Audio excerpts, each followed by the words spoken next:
오늘 함께 묵상할 말씀은 누가복음 21장 29절부터 38절입니다. 아침 저녁으로는 지금 제법 쌀쌀하지만 그래도 우리가 느끼고 있는 것은 겨울이 지나가고 봄이 왔다는 것입니다. 굳이 달력이 있지 않더라도 주차장에 있는 많은 나무에 꽃이 피는 것을 보고 풀이 솟아나는 것을 보고 우리는 봄이 왔다는 것을 느낄 수 있습니다. 예수님께서 재림에 대해서 말씀하시면서 무화과 나무와 그리고 모든 나무를 비유로 들어서 말씀하십니다.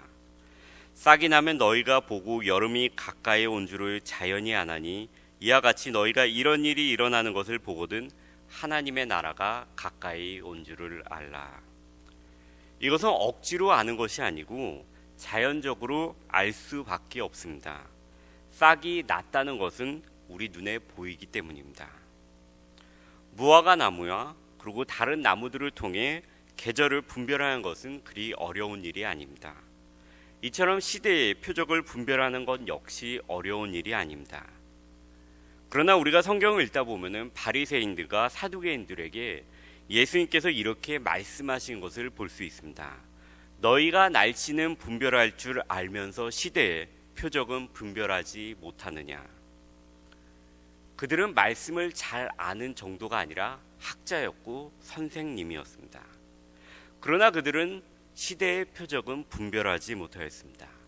왜냐하면 그들의 마음이 둔하여졌었기 때문입니다. 그들은 자신들이 믿고 있는 것으로 인해 그들이 마음이 가리워졌었던 것입니다. 오늘 본문 34절은 스스로 조심하라고 말씀하고 있습니다. 그리고 스스로 조심하여야 되는 이유에 대해서 이렇게 설명하고 있습니다. 너희는 스스로 조심하라. 그렇지 않으면 방탕함과 술 취함과 생활의 염려로 마음이 둔하여지고 뜻밖의 그날이 덕과 같이 너희에게 임하리라. 우리의 마음이 바리새인과 사두개인과 같이 마음이 둔하여질 수 있다는 것입니다. 먼저 방탕함과 술 취함을 하지 말라고 말씀하십니다. 이 방탕함과 술 취함은 은유적으로 대표적으로 말씀하는 것입니다. 바울 서신에서 보게 되면은 자신의 육체의 정욕을 위한 일과 율법 아래서 행하는 일, 이것이 바로 방탕함과 술 취함이라고 대표해서 말씀하고 있습니다. 방탕함은 다른 말로 낭비로 해석될 수 있습니다. 허랑방탕하게 낭비했다라는 뜻과 동일합니다. 자신이 가지고 있는 것으로 자신을 행복하게 하기 위해 이것도 사고 저것도 사고 이것도 해보고 저것도 해보고 하는 그 모든 것, 그리고 그 정도가 지나서 보통을 넘어서서 그것이 삶의 유일한 기쁨이 된 모습이 바로 방탕한 모습입니다. 자신의 만족만을 위해서 사는 모습이 방탕한 삶의 모습입니다. 그리고 나서 술 취함에 대해서 언급하십니다. 여기서 술 취함은 한 번 술을 먹고 두 번 술을 먹고 취한 그런 이례적인 것을 말씀하는 것이 아닙니다. 그리고 그 당시는 지금과 같이 놀이 문화가 우리와 같이 발달된 때가 아니었습니다. 그래서 어떻게 보면 술이 거의 놀이수단의 가장 중요한 부분이었을 것입니다. 술 취함은 우리가 현재 이 시대를 살아갈 때 우리가 향유할 수 있는 모든 놀이 문화를 대표하고 있습니다. 그리고 술 취함은 그것이 이례적인 것이 아니라 그것에 중독되어 있는 상태를 표현하고 있다고 할 수 있습니다. 매일같이 그것이 낙이 되어서 살아가고 있는 그 삶을 표현하고 있습니다. 그것에 나의 마음과 시간이 뺏겨서 나의 모든 것이 그것에 거주하고 있는 것을 표현하고 있는 것입니다. 방탕함과 술 취함은 우리가 쉽게 생각해도 마음을 둔하게 만드는 것입니다.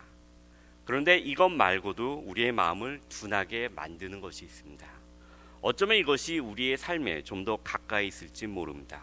그것은 바로 생활의 염려라고 34절은 말씀하고 있습니다. 생활의 염려가 없는 사람이 이 자리에 혹시 누구 있으신지요? 생활의 염려가 없는 사람은 지구상에 아무도 없습니다. 생활의 염려는 생명을 유지하는 것과 관련된 모든 우려를 이야기하고 있습니다. 돈이 많은 사람일지라도 생활에 염려는 있습니다. 예수님은 제자들에게 무엇을 마실까, 무엇을 입을까 염려하지 말라고 말씀하셨습니다. 이것은 단지 염려하지 말라는 뜻도 담겨 있지만 이 말씀을 하신 근본적인 이유는 하나님의 나라를 마음에 우선적으로 품으라는 그 이유에서 이 말씀을 하신 것입니다. 그래서 예수님은 마태복음에서 무엇을 마실까, 무엇을 입을까 염려하지 말라고 하시면서 그 다음에 하신 말씀이 이 모든 것이 너희에게 있어야 하는지 하나님께서 아시는데 그렇기 때문에 너희는 먼저 그의 나라와 그의 의를 구하라. 하나님의 나라를 마음속에 품으라고 말씀하시고 있습니다. 우리의 생각이 낭비, 유흥, 놀이, 자신의 눈과 마음과 육체를 즐겁게 하는 것에 너무 심하게 빠져 있다면, 아니면은 걱정과 염려에 우리의 마음이 너무 심하게 빠져 있다면 이제 그 사람에게는 마음에는 다른 것이 들어갈 여유가 없게 됩니다. 우리가 어떤 생각에 푹 빠져 있으면 다른 생각이 들어갈 여유가 없는 것과 동일합니다. 이것은 남의 나라 이야기 같이 들릴 수 있지만 사실은 우리의 삶에서 우리가 뒤돌아보면 그리 멀리 있지 않다는 것을 알 수 있습니다. 방탕함과 술 취함으로 대표되는 육체의 만족만을 위한 것을 둘째로 치더라도 우리의 삶에는 걱정과 염려로 인해 어떨 때 보면 며칠 동안, 어떨 때 보면 몇 주 동안 그 생각만 머릿속에 마음속에 가득 차 있는 경험을 누구나 하셨을 것입니다. 염려가 없을 수는 없습니다. 그러나 하나님께서 섭리하신다는 것을 우리가 잊게 된다면은, 잊어버리게 된다면은 그 염려 가운데 마음을 다 빼앗기게 될 것입니다. 그리고 이것이 삶의 패턴이 되게 되면 염려로 인해 잃어버린 삶의 기쁨을 찾기 위해서 뭔가를 찾게 될 것입니다. 낭비하게 되고 방탕하게 되고 놀이에 빠지게 되고 뭔가에 중독이 되게 될 것입니다. 그리고 이제는 그것이 삶의 낙이 되고 하루하루 살아가는 의미가 되어버릴 것입니다. 이런 말 한국에서 많이 들어봤을 것입니다. 삶이 뭐 있어? 그냥 먹고 놀고 하루하루 즐기는 것이. 이것이 바로 그런 삶이 되는 것입니다. 예수님은 마태복음에서 마지막 때에 대해서 말씀하시면서 노아의 때를 예로 드셨습니다.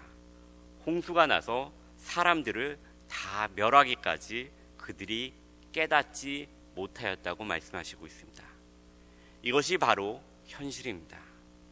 우리가 삶에 인생을 맡기게 되면 거기에 흘러서 떠내려가면서 우리 역시 노아의 때와 같이 홍수가 나서 그들을 덮칠 때까지 전혀 알지 못하게 될 것입니다. 그래서 예수님은 36절에서 항상 기도하고 깨어 있으라고 말씀하시고 있습니다. 이것은 우리에게 24시간 365일 늘 깨어 있어서 마음에서나 아니면 입으로 항상 기도하고 생각하고 있으라는 그 문자적인 의미를 말씀하고 있는 것은 아닙니다. 주의, 경계하고 있으라는 말씀입니다. 여러분들 모두 다 사춘기의 자녀가 나쁜 것에 빠지지 않도록 마음속에 주의하고 경계하고 이런 마음을 가지셨을 것입니다. 이런 것과 동일하게 마음의 경계를, 주의를 하라고 말씀하시고 있는 것입니다. 그런데 여기서 가장 중요한 것이 있습니다. 우리가 쉽게 빠질 수 있는 것이 있습니다.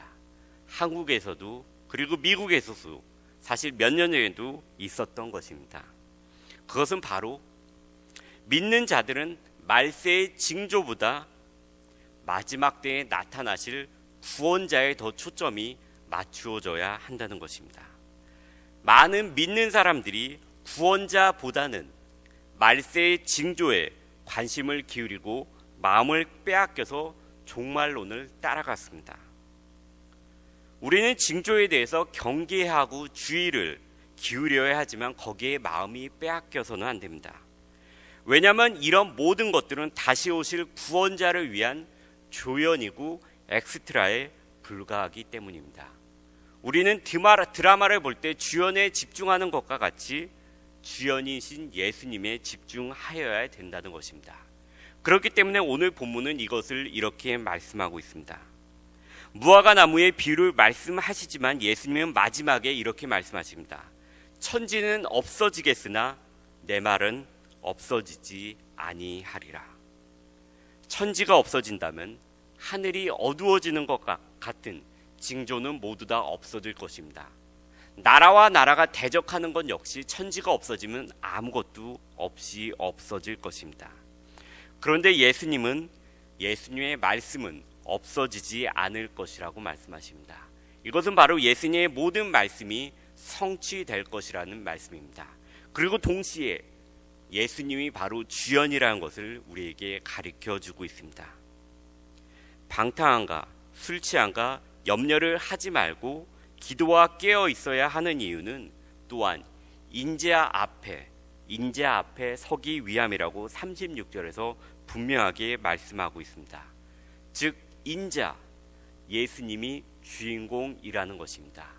우리가 기도하고 깨어 있어야 하는 이유 역시 그런 징조들의 마음을 빼앗기기 위해서가 아니라 주인공이신 예수님 앞에 서기 위해서라고 말씀하고 있습니다.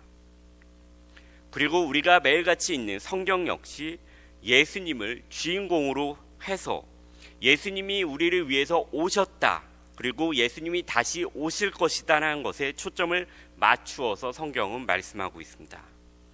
그래서 우리는 말씀에 더욱 집중하여야 될 것입니다. 그렇지 않으면 우리 역시 종말론과 같이 징조만을 따라가며 징조에 우리의 안테나가 켜져 있을 수 있습니다. 아니면 술 취함과 방탕함과 생활의 염려로 인해서 바리새인들과 사두개인들과 같이 우리의 마음이 어두워질 수 있습니다. 우리의 마음이 빼앗길 수 있습니다. 그래서 이런 것들에 빼앗기지 말고 주인공이신 예수님을 바라보라고 오늘 본문은 이렇게 끝이 나고 있습니다. 마지막 구절인 38절을 함께 소리내어 읽으면서 오늘 묵상을 마치도록 하겠습니다.